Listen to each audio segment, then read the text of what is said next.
తలగొచ్చోనికి మూడో మనవి తలగొచ్చోనికి మూడో మనవి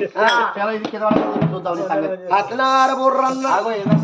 ఇట్లా నమ్ముతలేవురా అయ్యో అయ్యో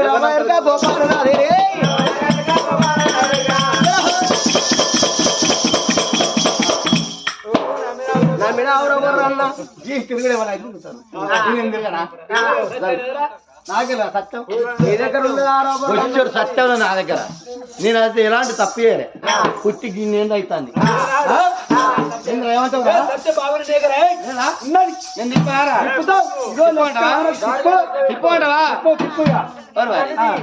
ఇవన్నీ ఒక్కసారి వేసాను ఒక్కటే వేయాలి ఇవన్నీ పట్టుకో